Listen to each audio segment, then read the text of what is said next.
m'excuser la dernière fois, la manière dont j'ai terminé le live, parce que j'étais un peu affecté par les choses que je disais là en direct. J'étais très affecté, franchement.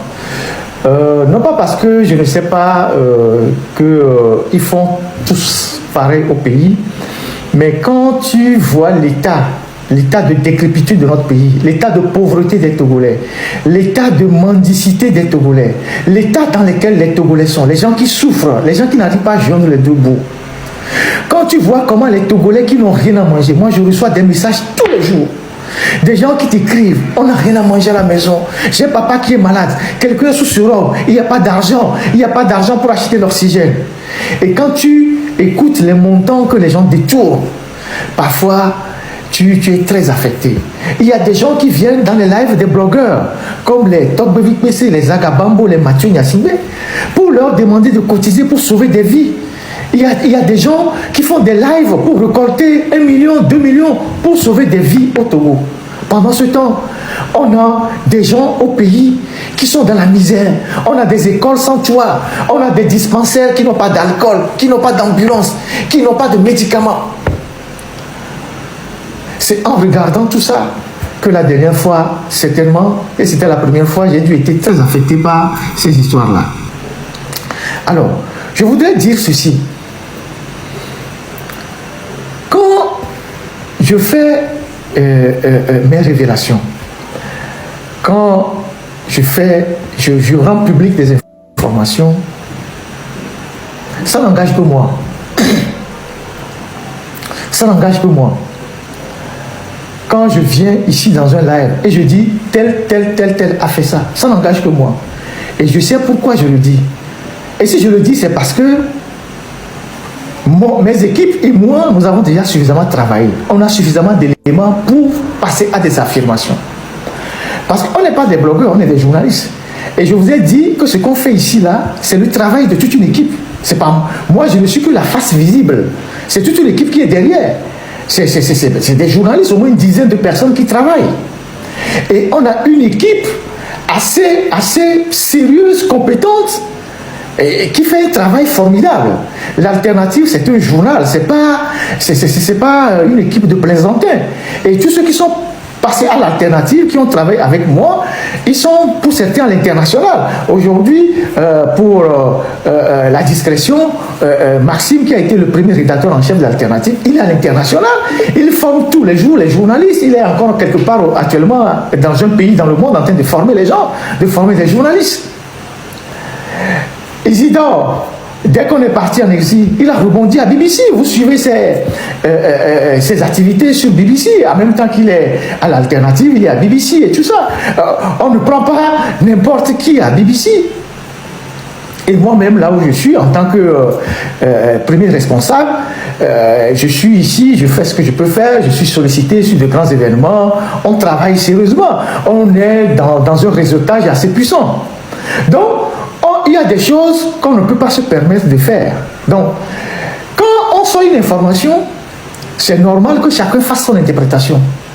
Quand on met une information sur la place publique, il y a ceux qui viendront pour dire « Ouais, c'est ici qu'il a trouvé l'information, c'est celui-ci qui lui a donné, c'est par ici, il est aigri, il est jaloux, il est ci. » Ça arrive tous les jours, même en France. Même en France, quand les médias passent sur les informations, il y a des gens qui disent « Ah oui, Mediapart en veut à Sarkozy, il en veut à telle personne, à telle personne. » Ça, c'est les réactions du public.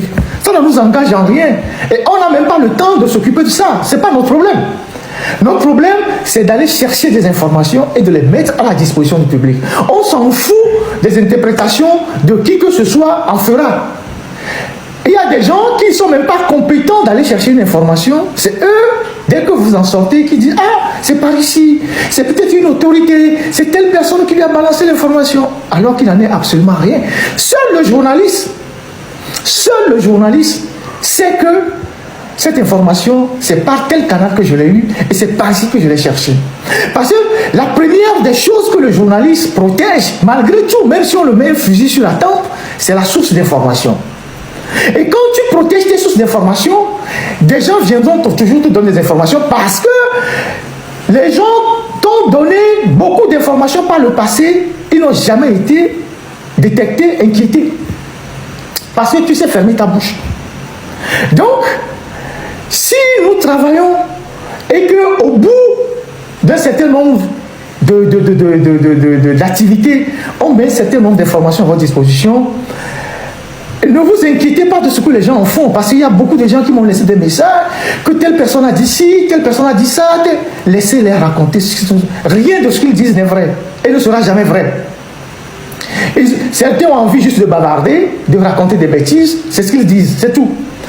Quand j'ai commencé par dénoncer Tchodier, la gestion de Tchodier, j'ai trouvé, il y a des farfelus qui sont sur les réseaux sociaux qui ont dit que Tchodier n'a rien volé, que Ferdinand, il raconte des histoires, que Ferdinand racontait des mensonges, qu'il est en train de diffamer Tchodier, il raconte ci, il raconte ça. Je reviens sur le cas de Tchodier parce que, justement, c'est par là qu'on a commencé par rapport à l'OTR. Et tout ce que je disais, les gens savaient que c'est vrai. Mais, parce qu'on leur donne 100 000, 50 000 pour raconter des conneries, ils étaient là, il y a même ceux qui ont fait des vidéos pour dire c'est faux, c'est pas vrai, on ne peut pas détourner, jusqu'à ce que Tchodier ne soit éjecté de son poste. Quand Tchodier a été éjecté de son poste, ils ont commencé par nuancer un peu leurs propos. Ils ont commencé par dire oui. Mais comme nous on fonctionne comme des professionnels, on sait là où on veut aboutir, on sait notre point, le pic qu'on veut atteindre, on sait tout ça, mais on laisse les gens brailler, et donc on a continué par parler du dossier, parler du dossier, de ses complices, de ses amis et tout ça. Bref, comment est-ce que cette boîte est gérée comme moins qu'une épicerie de quartier, alors que ce sont les ressources des contribuables togolais. Et donc j'ai entendu les gens qui disent oui, pourquoi vous dénoncez les gens? C'est la jalousie, c'est l'acharnement. Il n'y a rien, il n'y a pas d'acharnement. Il n'y a pas d'acharnement à dénoncer quelqu'un qui porte atteinte à la fortune publique. Il n'y a pas d'acharnement à dénoncer quelqu'un qui vole l'argent public. L'argent qui doit servir à construire les écoles, les dispensaires, à faire des routes, à donner des bourses aux étudiants. Si c'est de l'acharnement, alors, mais d'accord. Donc, nous faisons un bon boulot en s'acharnant sur les bandits, parce que c'est des bandits. Il n'y a pas de jalousie à dénoncer des gens qui volent des centaines de millions par mois au détriment des caisses de l'État. C'est d'ailleurs le travail du journaliste, de dénoncer les voleurs, de dénoncer ceux qui prennent l'argent public, de dénoncer ceux qui s'enrichissent. Mais tous les Togolais ne travaillent pas à l'OTR. Vous savez, depuis qu'on a sorti l'information dimanche dernier, mais j'ai eu des retours, les gens m'ont dit, mais les gens disent partout en ville qu'au prochain concours, ils vont aller tous travailler à l'OTR. Vous savez pourquoi? Parce que déjà, si tu travailles à l'OTR, tu es comme un élu de Dieu au Togo. C'est une chance formidable que tu as de travailler à l'OTR. C'est déjà une chance formidable que tu as déjà de travailler à l'OTR. Parce que le salaire des gens qui travaillent à l'OTR, c'est un service parapublic. Ce n'est pas aligné sur le salaire des fonctionnaires de ceux qui sont dans la fonction publique. Quand tu travailles à l'OTR, tu as tellement d'avantages que ceux qui sont dans la fonction publique n'ont pas. D'abord, ils sont déjà très bien payés, ils ont des salaires conséquents, ils ont plein d'avantages, ils ont des gratifications, ce que les enseignants, les médecins, ceux qui sont dans la fonction publique, les gens qui sont dans l'armée, les militaires qui meurent au front, eux, ils n'ont pas ces avantages-là. Donc, quand tu es à l'OTR, tu es déjà un choyé de la République. Mais si tu es déjà un choyé de la République, et tu te permets de voler l'argent public, l'argent qui doit servir à augmenter le SMIC des autres, à augmenter le salaire des autres, à augmenter les conditions des autres, et qu'on te tape dessus, ce n'est pas de l'acharnement, c'est une œuvre de salubrité publique, c'est un nettoyage des écuries d'Augias. Et je trouve qu'on n'en fait même pas assez. On doit nettoyer les écuries d'Augias, on doit passer l'OTR au Karcher. C'est ça la réalité. Ça n'a rien d'acharnement, rien de jalousie. On n'a rien à foutre avec ça. Donc, nous sommes en train de faire un travail de salubrité publique parce que derrière les recettes de l'OTR, ce sont des entreprises qu'on ferme. Ce sont nos mamans qui sont au marché, qui sont frappées tous les jours par l'OTR, qui sont obligées de fermer les boutiques. Est-ce que vous savez le nombre de nos mamans qui sont au marché, qui sont régulièrement frappées par l'OTR, par des redressements fiscaux, les impôts, la fermeture de sites? Mia dada, mia noko la sigame, koni avant Satan et nous Satan ko OTR donnant pour tous les jours. Amero AVC, on le remet. Oh, AVC, on le remet. Mais il y a sigame, mais il y avait bien à mon, mais quand la sigame, il y a sigame, il y avait bien à mon, mia noko la sigame, mia dada, mia fofo ko la sigame. Kamuno en envie on les dada on les fofo on les maman on les fou. Et vous qui supportez Fianfion, vous qui supportez les voleurs là, vous avez une soeur au grand marché, un grand frère au marché, un commerçant, un cousin au marché, qui sont harcelés régulièrement par l'OTR. Donc l'OTR ferme les boutiques pour non-paiement d'impôts, redressement fiscal. Et quand on prend cet argent chez les commerçants, qui eux ferment leurs boutiques, cet argent rentre dans les poches de quelques individus. Et vous voulez qu'on ne les dénonce pas? Quand vous avez des entrepreneurs qui ferment les boutiques, qui forment les entreprises à cause de l'OTR, il y a plein d'amis, plein de personnalités qui m'appellent, qui me disent Ferdinand, j'ai fermé mon entreprise à cause de l'OTR, j'ai licencié mes ouvriers à cause de l'OTR, j'ai dû me séparer de mes agents à cause de l'OTR, parce que je n'en peux plus du Togo. C'est beaucoup de gens qu'on envoie au chômage. C'est des dégâts de l'OTR. Pendant ce temps, cet argent qu'ils prennent, ils mettent ça dans leur assurance vie pour leurs enfants qui sont nés et à naître. Et vous voulez qu'on ne les dénonce pas? Et vous trouvez que c'est de l'acharnement? C'est parce que l'OTR, on ne peut pas ban fofo rebajo. On ne peut pas ban eno rebajo. On ne peut pas ban tassi rebajo la sigamo. On ne peut pas tout faire dans nos vies. Yenti, on va les défendre fianfion, les bandits et les bandites qui sont à l'OTR. C'est pour ça que vous les défendez. Ce ne sont pas des gens défendables. Je ne dis pas que tout est pourri à l'OTR, mais 80% c'est pourri à l'OTR. Je ne dis pas que tout est pourri. Hein. Il y a des gens qui sont honnêtes là-bas, mais 80% est pourri. Mais ces gens-là sont déjà bien payés. Ils sont les privilégiés de la République. Mais c'est eux qui s'adonnent au vol. Et vous ne voulez pas qu'on les dénonce. Vous ne voulez pas qu'on les dénonce. Donc, quand on vous montre la lune, vous regardez le doigt. Ah, où est-ce qu'il a trouvé telle information? C'est elle qui l'aurait donné. C'est elle. Qu'est-ce qu'on en a à foutre de qui a donné l'information, qui n'a pas donné l'information? Qu'est-ce qu'on en a à foutre? On n'a rien à foutre de ça. On n'a rien à foutre de ça. Depuis qu'on a donné cette information, les premiers à réagir, c'est les banques. On les garde aux frères. C'est pour ça que quand les gens sont là, ils racontent des conneries, moi je les écoute, je ris seulement. Ce n'est pas vous qui avez le dossier, c'est nous. C'est nous qui savons les preuves qu'on a, les éléments qu'on a. Et donc, on attend. Quand on a commencé par parler de Tchodier, les gens se sont précipités pour le défendre. Depuis qu'il a été dégagé, plus personne ne le défend. Maintenant, les gens disent, ah oui, où est-ce qu'il trouve les informations? Mais un journaliste est fait pour aller chercher les informations. Un journaliste est fait pour aller chercher les informations. On s'en fout de la manière dont il trouve l'information. Il est fait pour aller chercher l'information. C'est son travail. C'est son travail. Le travail du journaliste, c'est d'aller chercher l'information et de le mettre à la disposition du public. Vrai ou faux? Comment est-ce qu'on doit se poser des questions? Où est-ce qu'il a trouvé l'information? Rien à foutre. Rien à foutre.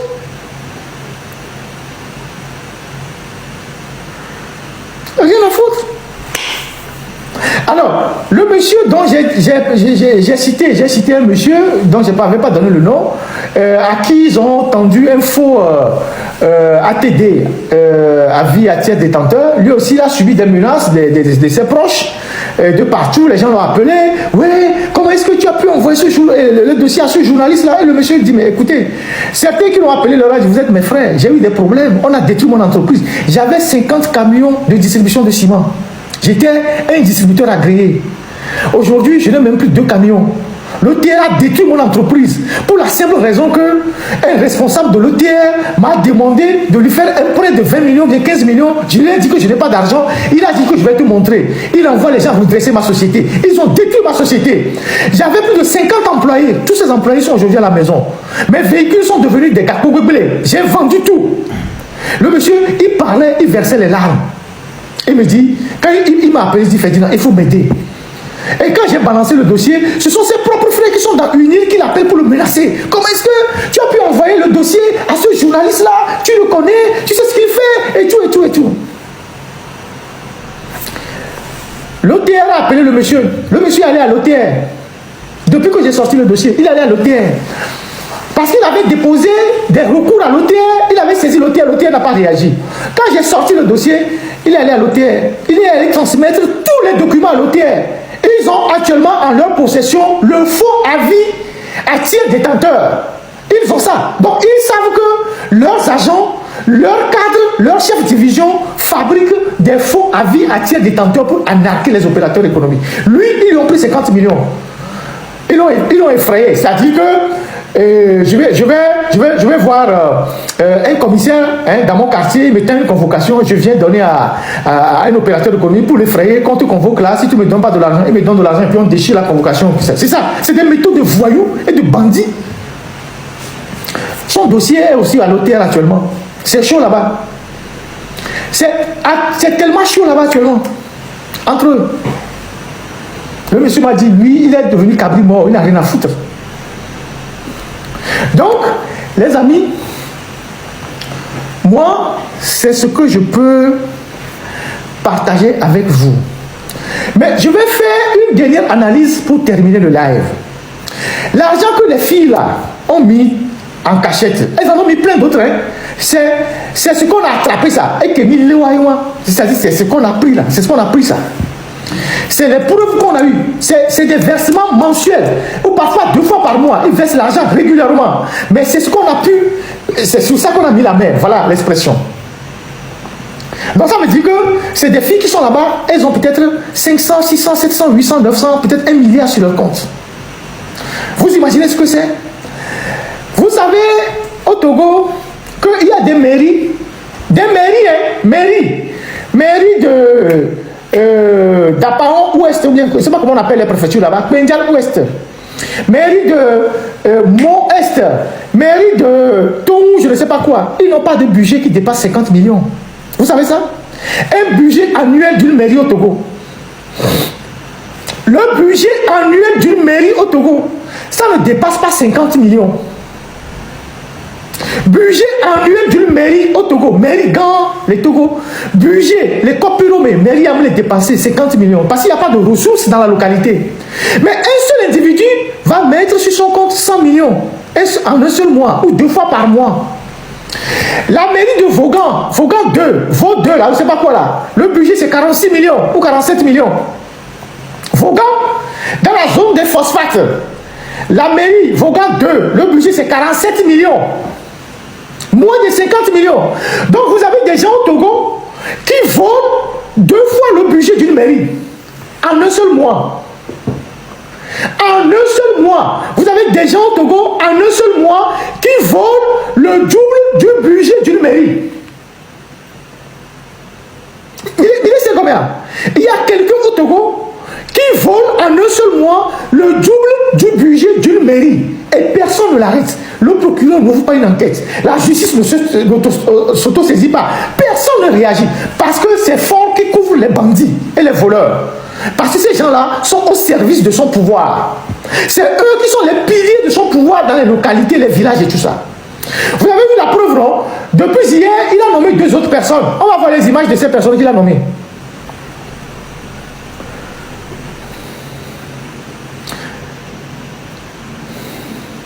Voilà les nouveaux voleurs qu'il a nommés à la place des anciens voleurs. C'est-à-dire que ces gens, si on peut avoir les 2 photos en même temps, c'est-à-dire que ces gens qu'il vient de nommer ne sont pas mieux que ceux qu'il est en train de remplacer. C'est des gens qui avaient déjà fait des dégâts à l'OTR qu'on connaît. Hein? Et maintenant, on les ramène aux responsabilités. On les ramène aux responsabilités. Eux aussi, tels que vous les voyez là, pendant les campagnes électorales, c'est des gens qui ont des cartes unies, ils vont dans les villages pour faire les campagnes et menacer les gens. Il y a un là-bas, il est de... Celui-là, je pense qu'il est de... Celui-là, il doit être des lacs, peut-être vers Agbanaké. C'est eux qui faisaient la campagne pour unir Agbanaké là-bas, menacer les gens. L'autre, il est de Pia. Voilà. Donc, voilà les piliers du régime de Faure Gnassingbé. Donc, il amène de nouveaux voleurs pour remplacer des anciens voleurs. Et les anciens voleurs, on ne leur fera rien.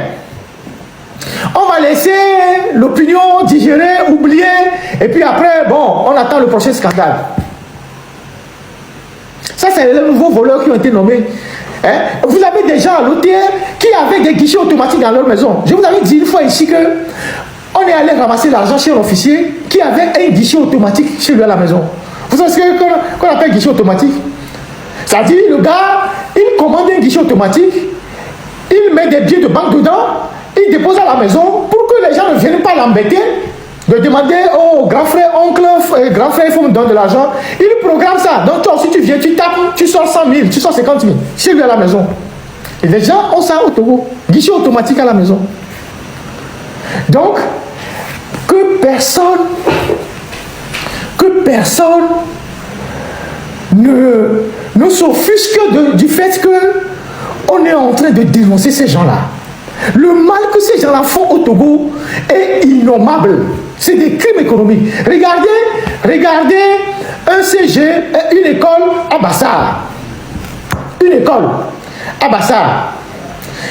Voilà une école à Bassar. Entre Bassar et Bapuré.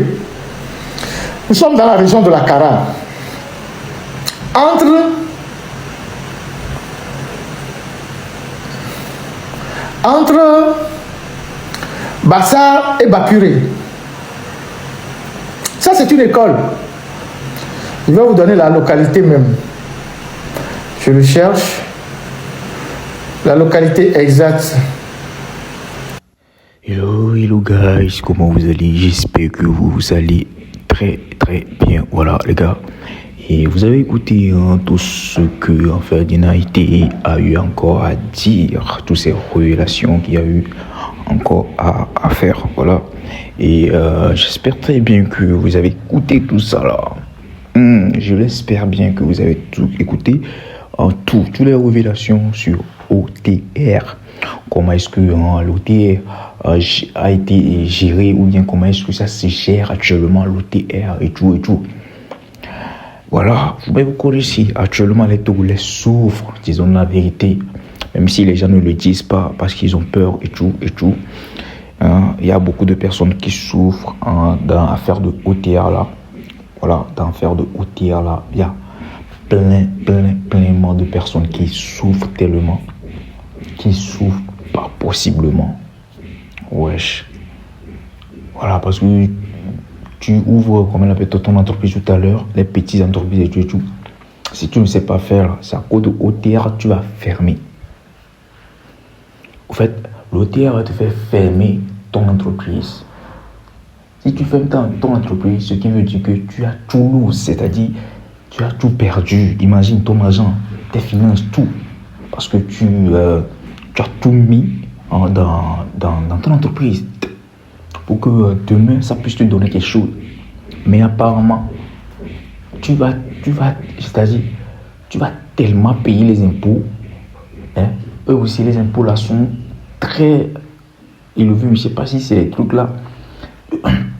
Tu vas tellement payer ça que tu seras obligé de fermer ton entreprise. C'est pour cela, c'est des personnes qui disent, si tu veux ouvrir ton entreprise, sois sûr, fais-le, commence-le à la maison ou bien quelque part dans un coin où personne ne le sache. Que personne ne le sache, c'est-à-dire le gouvernement. Bien sûr, tu dois aller t'enregistrer. Et tout pour le truc là. Mais fais gaffe, faut pas aller t'enregistrer en même temps si tu commences ton entreprise. Si ton entreprise vient juste de commencer. Sinon, tu vas lose beaucoup. Tu vas lose tellement de choses. Parce que si tu commences en même temps et tu vas pour t'enregistrer, chaque fin, on va venir t'harceler avec les trucs d'impôts. On va venir t'harceler avec les trucs d'impôts. Tellement que si tu ne sais pas faire, tu vas fermer ton entreprise. Donc tu commences petit. Lorsque tu vas atteindre un niveau, tu sais que voilà, même s'ils viennent prendre leur impôt et prendre leur impôt, ça ne va pas t'affecter. Ça ne va pas affecter ton entreprise. C'est la chose la plus importante. D'accord? C'est la chose la plus importante à faire. Côté OTR, là, c'est ça en fait. Parce qu'il y a certaines personnes là c'est-à-dire qui ne sont pas dedans, hein, qui font que voilà, aujourd'hui ils perdent tout et de rien. Genre, c'est-à-dire ils sont. Bref, bro, ce qu'il faut faire maintenant là, c'est ça. Ce qu'il faut faire maintenant là, c'est ça en fait. Sinon là, voilà, Ferdinand il a eu à faire cette révélation que vous avez écoutée. Voilà. Genre, tu ne peux pas épargner quoi. Tu vas tellement payer inutilement que toi-même, et tac, vous la vraiment quoi. Et tac, vous la voler le temps. Wesh. Tac, vous la voler le temps. Et ce qui est marrant, que et peut-être le PCM ne le sait pas. Lui, il est là-bas simplement et tout. Peut-être il donne les informations comme quoi on a qu'à faire ça, comme qu'on a qu'à faire ça. Mais les gens ne l'appliquent pas. Ceux qui sont à côté de lui ne l'appliquent pas.